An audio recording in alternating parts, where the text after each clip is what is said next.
Students, in lesson 7.3, we are going to be working on fraction and whole number multiplication.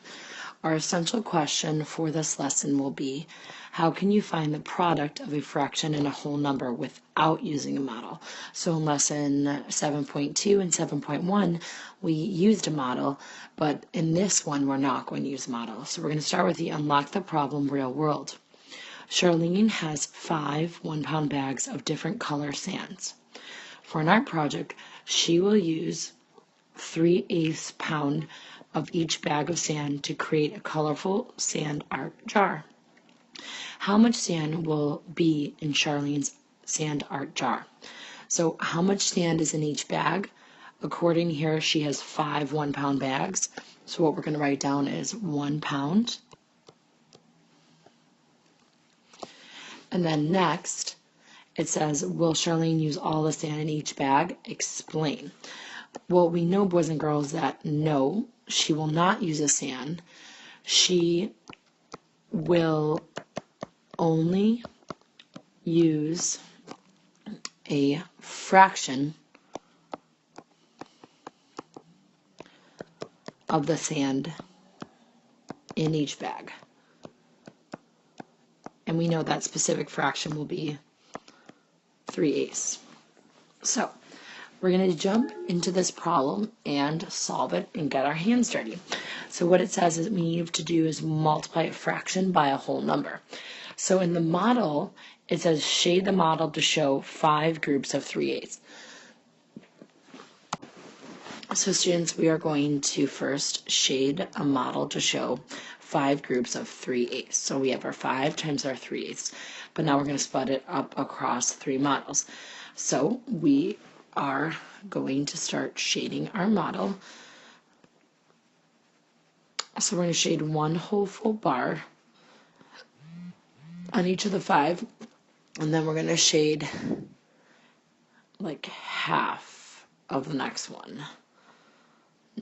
It's not quite the full bar, but it's like half of the next one. So now in our record, it says write an expression to represent the problem. Think, I need to find 5 groups of 3/8. So what we're going to do, boys and girls, is we are going to multiply the number of 1/8 size pieces in each row by 5. Then we're going to write the answer as the total number of 1/8 size pieces. So we're going to say our 5 sets, so each hole that we have the 5 holes by the 1/8 size pieces, which in this case are 3/8.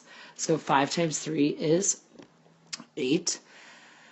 And we know that the pieces are 1/8 in size, so we're not going to change the denominator. Now, in step 2, we're going to go and rearrange the pieces to fill as many holes as possible. So we know that we would have 15. So we do 1, 2, 3, 4, 5, 6, 7, 8, 9, 10, 11, 12, 13, 14, 15/8. But we know we need to rewrite 15/8 as a mixed number, which would be 1 and 7/8. 1/8 is left over. So we almost have enough, but not quite. So there are 1 and 7/8 pounds in Charlene's sand art. It says write the answer as a mixed number in simplest form. So when we had 15/8, boys and girls, we had to say to ourselves, well, how many sets of 8 are inside of 15? We know that there's 1 set of 8, and then there would be 7/8 left over, because you don't have quite enough for 16. So in the math talk, it says explain how you can find how much sand Charlene has left. What we can do is we could say we could count the 1/8 sections that are not shaded and simplify to find out how much sand she has left. Or we can subtract our answer from 5.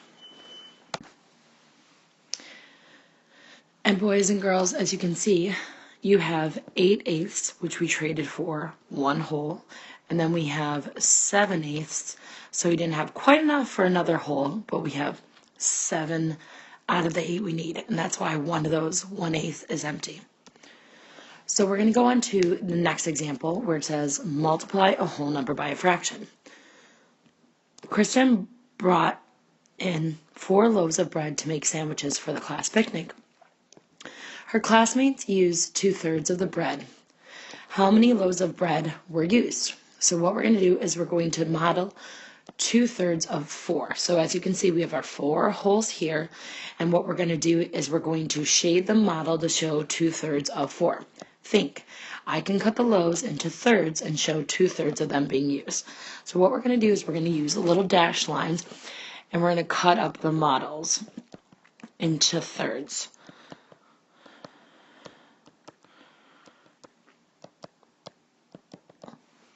Okay, so we know that each of these would represent a third. So now we're going to shade 1/3, 2/3, 1/3, 2/3, 1/3, 2/3, 1/3, 2/3. So it says write an expression to represent the problem. Think, I need to find 2/3 of 4 holes. What we're going to do is we're going to multiply the 4 holes of the 2/3 size pizza, 2/3 size pieces in each hole. Then write the answer as a total number of third size pieces. So remember, the sizes don't change, but what we're going to do is we are going to multiply the 2/3 size by the 4 loaves. 2 times 4 would give us 8, and we know that we have 8 pieces, and the size of each piece is a third. So now it says next, rearrange the shaded pieces to fill as many possible holes. So what we have is we're going to break up our 4 loaves again into thirds. And remember, if we go back up here, we can count up how many slices of thirds we have. 1/3, 2/3, 3/3, 4/3, 5/3, 6/3, 7/3, 8/3. So we know that we have 8 third-side pieces. So what we can do is we can shade in 8 pieces.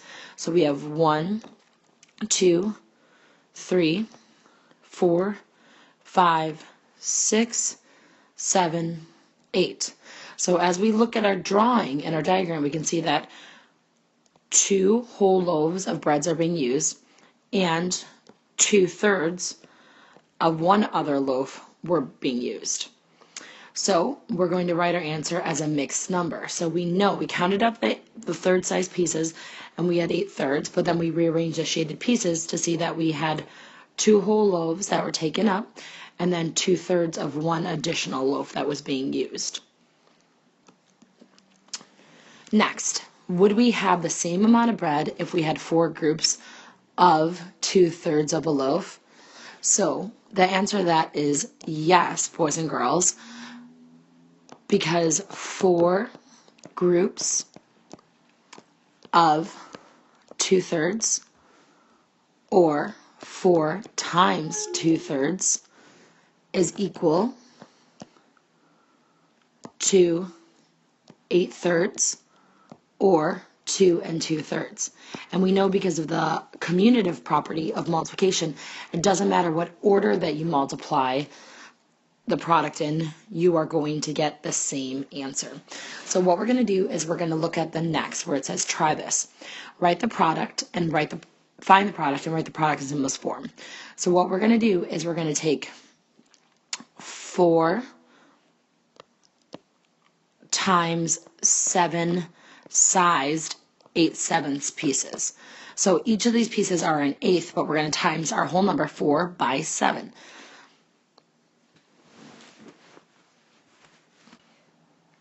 So now, boys and girls, when we think to ourselves, 4 times 7/8 pieces, we would get 28/8. And if we wanted to factor out 8 out of the top and 8 out of the bottom, oh, I'm sorry, not 8, boys and girls, I apologize.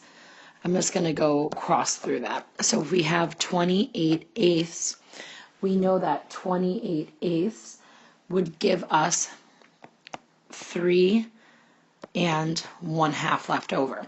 So now when we say, well, why is it 3? We think to ourselves, well, there are 3 sets of 8/8 inside of 28. And then when we say 28 minus those 3 sets, we get 4 eighths left over, which we know we can reduce to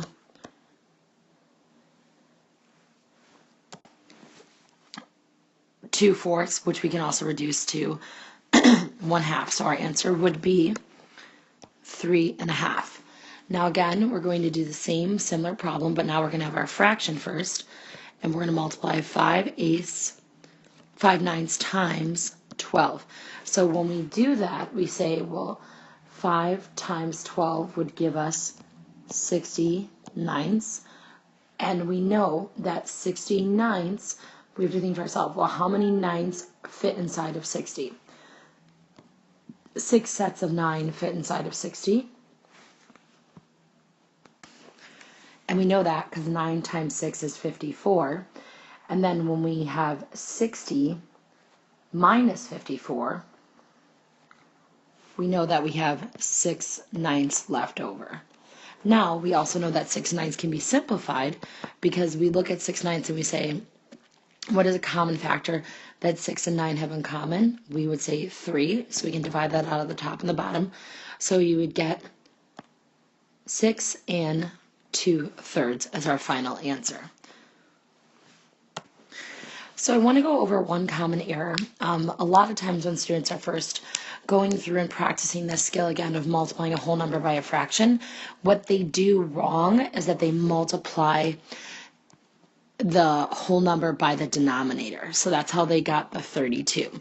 So what we want to do is we want to rewrite the entire problem as a whole number factor times the numerator over the denominator. So that's why we multiply the 4 times the numerator of 7 over 8. And you should really get in the practice, boys and girls, of doing this each time, because now you get 32 over 8, and then you can say to yourself, well, how many sets of 8 are inside of 32? And you can think to yourself, this is really just a division problem. 32 divided by 8 would give us 4 sets. So if we simplify this, our answer would be 4. So keep in mind, every time that you're doing this, I want to encourage you to write the whole number as a factor multiplied by the numerator over the denominator so that you don't make the same mistake that the student made.